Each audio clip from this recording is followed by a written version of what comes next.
UPCAT or College Entrance Test, Math Reviewer number 37 and 38. So post the video, try nyo munang sagutan bago panoodin ang aking solution.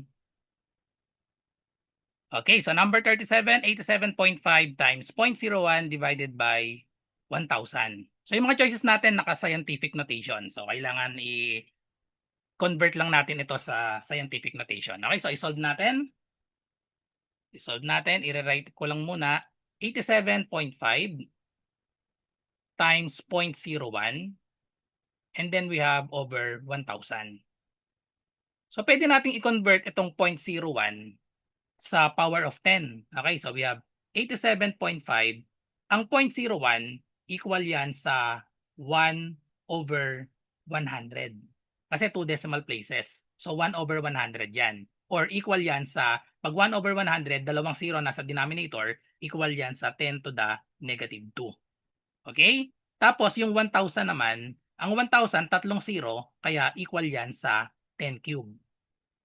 Pag maraming 0, whole number, positive ang exponent. Kapag naman puro 0 ang harapan, negative yung exponent nun. 2 decimal places, so ibig sabihin negative 2.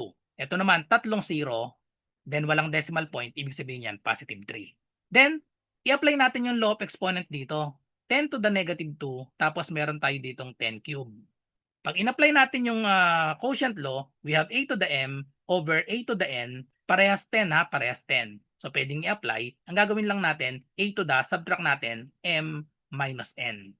Okay? So therefore, ang mangyayari dito, pag in-apply natin, magiging siyang 10 to the, yung negative 2, kopyahin lang natin, then subtract yung nasa ilalim, minus 3. So magiging 10 to the negative 5. So therefore, ang magiging sagot natin, kopyahin na lang natin itong 87.5, ay ko-convert pa pala natin yung 87.5.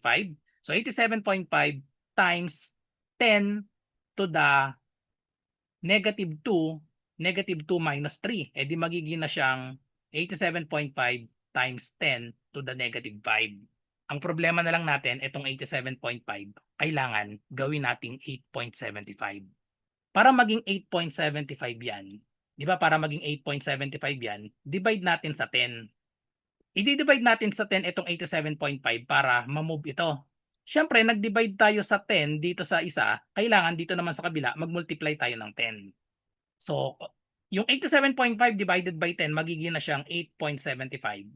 And then, ito naman, i-add natin yung exponent. Ito may invisible na exponent na 1. Dahil same base yan, parehas 10, i-apply natin yung a to the m times a to the n equal to the a to the m plus n.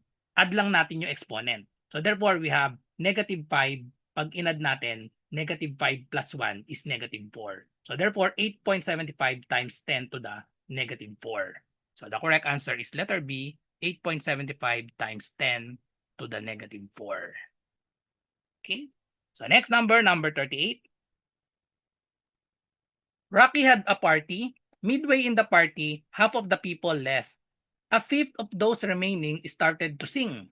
There were 16 remaining who did not sing. How many people came to Rocky's party? So punta agad tayo sa question. How many people came to Rocky's party? Ilalet ko yon na X. Let X be the number of people that came. Okay, so number of people in the party. Okay, number of people na lang, masyadong mahaba eh, no? So let X be the number of people attend in Rocky's party. So isa-isahin natin. Rocky had a party, midway in the party, half of the people left. So half of the people left, ibig sabihin, x over 2 yung nag-left, x over 2 rin yung remaining kasi kalahati. O, ito yung remaining people, x over 2. Okay? Tapos sa remaining people, a fifth of those remaining started to sing. There were 16 people who did not sing. So a fifth daw, a fifth of those. So 1/5 ng x over 2, ito yung nag-sing. Tapos sabi sa problem, there were 16 remaining who did not sing. Kung nag-sing yung 1/5, ano yung hindi nag-sing? Did not sing, ito yung mga did not sing. Did not sing, ilan lahat yung did not sing? Kung 1/5 yung nag-sing, yung hindi nag-sing ay 4/5. 4/5 of x over 2, ito yung did not sing.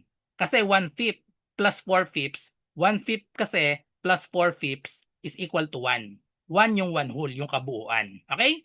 Kaya automatic, kung 1/5 yung nag-sing, 4/5 did not sing yon. Pag inad kasi natin yan, 1. Tapos yung 4/5 na did not sing ay 16 daw yon. There were 16 remaining who did not sing. So therefore, itong expression na to, equate lang natin dito sa 16. Ang equation na natin, 4/5 times x over 2 is equal to 16. Kailangan na lang nating isolve itong x. So simplify muna natin ito. 4 divided by 2, pwede na yung maging 2. So therefore, we have 2/5. 2/5 of x is equal to 16. Para ma-solve natin yung x, i-multiply lang natin itong 16 sa kabaligtaran nitong 2/5. Kabaligtaran ng 2/5 edi 5 over 2.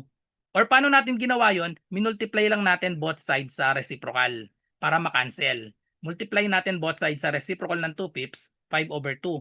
Ayun, so multiply natin ito both sides sa 5 over 2 para ma-cancel yung 5, ma-cancel yung 2. Ayan, so ayan talaga yung pinaka-solution niyan, x yung natira. So tapos unahin natin yung division para lumiit agad. 16 divided by 2, that is 8. So therefore, ang value ng x natin, 8 times 5 equals 40. So letter C, ang tamang sagot, 40 lahat yung umattend ng party.